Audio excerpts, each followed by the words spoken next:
Bonjour à toutes et à tous. Je voudrais partager avec vous une inquiétude, une colère même. Une colère qui monte en moi lorsque j'observe quasiment en temps réel, sous mes yeux, le déclassement industriel de notre pays. Vous avez en ce moment une petite musique en France qui vise à dire et à répéter que l'Internet de 5e génération, la 5G, serait dangereux. Et qu'il faudrait, et c'est le cas d'un grand nombre d'élus, un moratoire. Un moratoire pour discuter du pour et du contre, pour mettre le projet en perspective, créer des commissions comme on en a le secret en France. Tout cela est une tragédie. C'est une tragédie parce que pendant ce temps, le monde entier est en train de basculer à la 5G. Et d'autres pays, même notamment en Asie, sont d'ores et déjà en train de se projeter dans la 6G.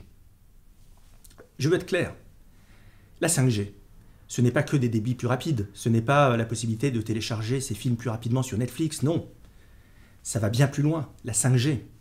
C'est une révolution de l'économie productive. C'est une révolution qui aura un impact sur les circuits d'approvisionnement, sur les circuits de production, sur les moyens de transport, sur la santé. Il suffit d'ailleurs de regarder ce qui se passe dans le port de Shanghai qui a entièrement basculé en mode 5G. C'est absolument bluffant. Et c'est ça qui est en germe.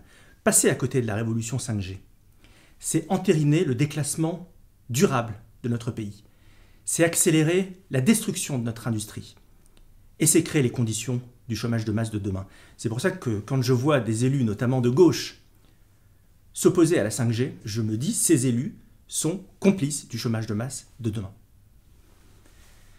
La France est passée à côté de la première révolution Internet. Nous avions le Minitel, on se croyait plus intelligent, plus fort que le reste du monde.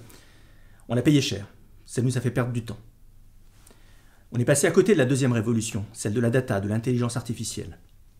Et au final, qu'avons-nous? Eh bien, nous avons des GAFA, des entreprises, des multinationales qui ont une force de frappe qui est désormais supérieure à celle des États et qui sont capables de nous dicter leurs lois.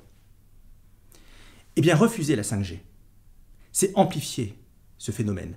C'est nous rendre dépendants d'un monde technologique qui va nous échapper. C'est faire en sorte qu'aucun acteur français de référence, de taille, pourra peser dans la bataille de demain. Alors certains évoquent, pour s'opposer à la 5G, l'argument environnemental. La 5G aurait une empreinte carbone importante. C'est faux. À quantité de données équivalentes, la 5G consomme autant, si ce n'est moins d'énergie, que l'Internet de 4e génération. Alors, arrêtons de philosopher, arrêtons de débattre du sexe des anges. Regardons l'avenir en face. Le génie français, c'est toujours structuré autour de la science, de la technologie. C'est ça la lumière qu'a toujours porté notre pays. C'est comme ça que la France a toujours rayonné dans le monde. Cessons nos postures anti-science. Cessons les postures complotistes. Regardons en face l'avenir. On n'a pas le choix. C'est ça, ou le déclin, et après la décadence. Merci de votre écoute, et à bientôt.